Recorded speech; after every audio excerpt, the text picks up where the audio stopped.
নমস্কার, কল্কিততে স্বাগতম। প্রিয় দর্শক, রাজকীয় মুকুট এবং সব আলোর মাঝে থেকেও সিংহ রাশি কেন ভেতরে তীব্র একাকিত্ব অনুভব করে, আজ সেই বাস্তব জ্যোতিষ বিশ্লেষণ সামনে আসছে। যাদের হাসির পেছনে গভীর নীরবতা লুকিয়ে থাকে, তাদের মানসিক জগৎ আপনাকে স্তব্ধ করবে। চলুন বিস্তারিত দেখে নেই। প্রথমত, রাজকীয় মুকুটের নীরব ভারী বোঝা। দেখুন, জ্যোতিষশাস্ত্রে সিংহ রাশিকে বলা হয় রাশির রাজা। এই রাশির অধিপতি স্বয়ং সূর্য, যা তেজ, নেতৃত্ব এবং ক্ষমতার প্রতীক। সিংহ রাশির মানুষদের উপস্থিতি যে কোনো আড্ডায় বা মহলে আলাদা এক প্রভাব তৈরি করে। বাইরে থেকে দেখলে মনে হয় এরা ভীষণ আত্মবিশ্বাসী, প্রাণবন্ত এবং জীবনের সব সুখে পরিপূর্ণ। কিন্তু এই রাজকীয় মুখোশের পেছনে লুকিয়ে থাকে এক অদৃশ্য অন্তর্দাহ। সূর্য যেমন সৌরমণ্ডলের কেন্দ্রবিন্দু হয়ে সবাইকে আলো এবং উত্তাপ দেয়, কিন্তু নিজে একাকী মহাকাশে জ্বলতে থাকে, সিংহ রাশির জীবনও ঠিক তেমনই। এরা চারপাশের সবাইকে আনন্দ দেয়, সবার বিপদে পাশে দাঁড়ায় এবং ভরসার হাত বাড়িয়ে দেয়। কিন্তু যখন তাদের নিজেদের মানসিক সহায়তার প্রয়োজন হয়, তখন পাশে কাউকে খুঁজে পায় না। মানুষ তাদের সর্বদা শক্তিশালী রূপেই দেখতে অভ্যস্ত। তাই সিংহ রাশির ভেতরের কষ্ট বা দুর্বলতা কেউ কখনো আঁচ করতে পারে না। তাদের রাজকীয় ব্যক্তিত্বই শেষ পর্যন্ত তাদের একাকিত্বের প্রধান কারণ হয়ে দাঁড়ায়। তবে এই বাহ্যিক প্রভাবের বাহিরে তাদের ভেতরের অহংকার ও আত্মসম্মানের সংযোগটি বোঝা আরো বেশি জরুরি। ওদিকে আত্মসম্মানের প্রাচীর এবং দুর্বলতার গোপন করার প্রবণতা কি? সিংহ রাশির প্রতীক হলো বনের রাজা সিংহ। সিংহ যেমন কখনো নিজের আঘাত বা যন্ত্রণা অন্যের সামনে প্রকাশ করে না, এরাও ঠিক একইভাবে নিজেদের মানসিক ক্ষত লুকিয়ে রাখতে ভালোবাসে। তাদের কাছে আত্মসম্মান বা ইগো জীবনের চেয়েও প্রিয়। এরা মনে করে নিজের দুঃখ বা কষ্ট অন্যের কাছে প্রকাশ করলে তাদের ভেতরের ব্যক্তিত্ব খাটো হয়ে যাবে।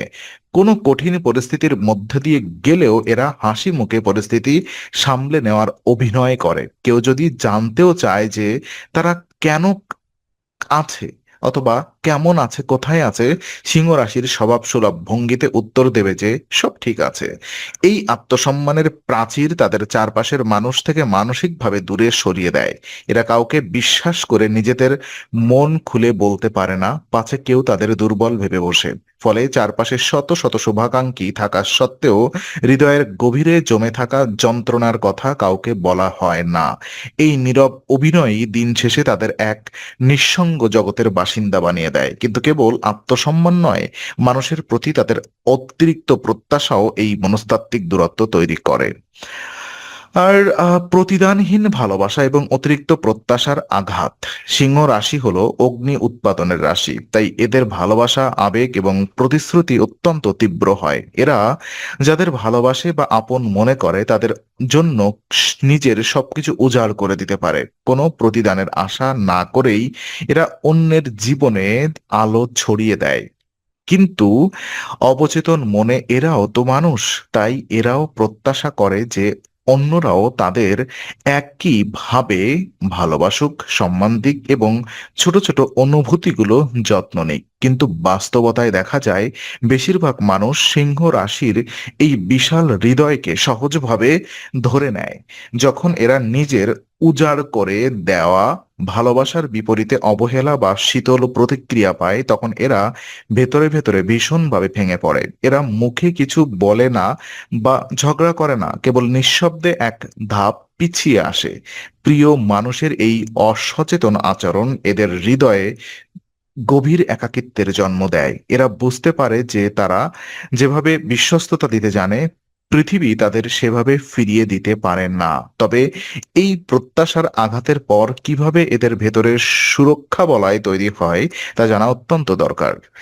তো সুরক্ষা বলয় তৈরির ও ভিড়ের মাঝে মনস্তাত্ত্বিক যে দূরত্ব রয়েছে, বারবার অনুভূতি আঘাতপ্রাপ্ত হওয়ার পর সিংহ রাশি একটি নতুন প্রতিরক্ষামূলক ব্যবস্থা গড়ে তোলে। এরা মানুষের সঙ্গে মেলামেশা বন্ধ করে না ঠিকই, তবে হৃদয়ের দরজা চিরতরে বন্ধ করে দেয়। এরা পার্টিতে যাবে, আড্ডায় হাসাহাসি করবে, সামাজিক অনুষ্ঠানে সবচেয়ে আকর্ষণীয় ব্যক্তিত্ব হিসেবে ফুটে উঠবে, কিন্তু মানসিক স্তরে কাউকে আর ভেতরে ঢুকতে দেবে না। না।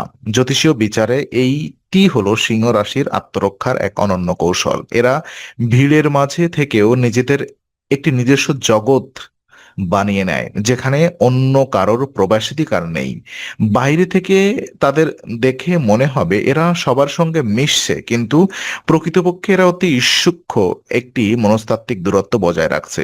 এই দূরত্বই তাদের নতুন করে আঘাত পাওয়া থেকে রক্ষা করে, আবার একই সাথে তাদের নিজস্বতাকে স্থায়ী রূপ দেয়। এরা বুঝতে পারে যে জনসমুদ্রের মাঝে থেকেও নিজের ভেতরের সত্তা একদম একা। তবে এই আত্মরক্ষামূলক দূরত্বের পরও কিভাবে তাদের অনুভূতির গভীরে একা থাকার ভয় কাজ করে তা বোঝা দরকার। সবাইকে হারানোর ভয়, এক চরম মানসিক একাগ্রতা। দেখুন, সিংহ রাশি একটি অদ্ভুত দ্বৈত মানসিকতা রয়েছে। এরা একদিকে যেমন একা হতে ভয় পায়, অন্যদিকে ভুল মানুষের সঙ্গে থেকে নিজের মান ক্ষুণ্ণ করতেও রাজি হয় না। এরা সারাক্ষণ ভয়ে থাকে যে তাদের প্রিয় মানুষেরা হয়তো একদিন তাদের ছেড়ে চলে যাবে, কিন্তু তাদের সত্যিকারের মূল্য বুঝতে পারবেন না। এই ভয় থেকেই এরা সব সম্পর্কের দায়িত্ব একা নিজের কাঁধে তুলে নেয়। সবসময় সবকিছু নিখুঁত রাখতে গিয়ে এরা মানসিকভাবে চরম ক্লান্ত হয়ে পড়ে। যখন রাতের নীরবতায় সব আলো নিভে যায়, কোলাহল থেমে যায়, তখন এদের ভেতরে সেই ভয়ঙ্কর শূন্যতা সামনে এসে দাঁড়ায়। দিনের বেলায় যে সিংহ রাশি পুরো বিশ্ব জয় করার ক্ষমতা দেখায়, রাতে সেই মানুষটি নিজের ভাবনায় হারিয়ে গিয়ে গভীর একাকিত্বে ডুবে যায়। তারা বুঝতে পারে যে দিন শেষে নিজেদের যুদ্ধ নিজেদেরই একা লড়তে হবে। এই গভীর উপলব্ধি তাদের কেবল বিষণ্ণ করে না, বরং মানসিকভাবে অত্যন্ত শক্ত এবং স্বাবলম্বী করে তোলে। জীবনের এই চরম বাস্তবতাই এদের এক গভীর আধ্যাত্মিক পরিবর্তনের দিকে নিয়ে যায়। আর প্রজ্ঞার উন্মেষ এবং একাকিত্বের শক্তির যে রূপান্তর ঘটে। জীবনের বিভিন্ন অভিজ্ঞতার পর সিংহ রাশি যখন পরিপক্ক হয়, তখন তারা তাদের এই একাকিত্বকে দুর্বলতা নয়, বরং পরম শক্তিতে রূপান্তর করে। জ্যোতিষশাস্ত্রের বিচারে সূর্যের এই প্রজ্ঞা যখন বিকশিত হয়, তখন এরা বুঝতে পারে যে আসল আলো বাহিরে থেকে আসে না, আসে ভেতরের আত্ম উপলব্ধি থেকে। এরা বুঝতে শেখে যে একাকিত্ব মানে একাকী হয়ে যাওয়া নয়, বরং নিজের আত্মার কাছাকাছি আসার সুযোগ। এরা তখন আর অন্যের কাছে গ্রহণযোগ্যতা বা প্রশংসার ভিক্ষা চায় না। এরা নিজেদের সান্নিধ্য উপভোগ করতে শুরু করে। তাদের এই নীরব গভীরতাই তাদের আসল রাজকীয় ব্যক্তিত্বের বিকাশ ঘটায়। এরা জীবনের এমন এক স্তরে পৌঁছায় যেখানে মানুষের আসা যাওয়ার তাদের ভেতরের শান্তি আর নষ্ট হয় না। তারা বুঝতে পারে যে বনের রাজা সব সময় একা চলতেই শেখে। সিংহ রাশির এই মানসিক রূপান্তর আমাদের শেখায় যে একা থাকা কোনো অভিশাপ নয়, বরং নিজের ভেতরের অসীম শক্তিকে আবিষ্কার করার এক মহাজাগতিক সুযোগ। তো আজকের সিংহ রাশির একাকিত্বের গোপন গভীর জ্যোতিষীয় বিশ্লেষণ যদি আপনার ভালো লাগে, তাহলে লাইক, শেয়ার, সাবস্ক্রাইব এবং বেল আইকনটি অবশ্যই চাপুন। কল্কিতত্ত্বে আমরা নিয়মিত বিশ্লেষণ নিয়ে আসি। আগামী চমকপ্রদ জ্যোতিষীয় বিশ্লেষণ পেতে কল্কিতত্ত্বের সঙ্গেই থাকুন।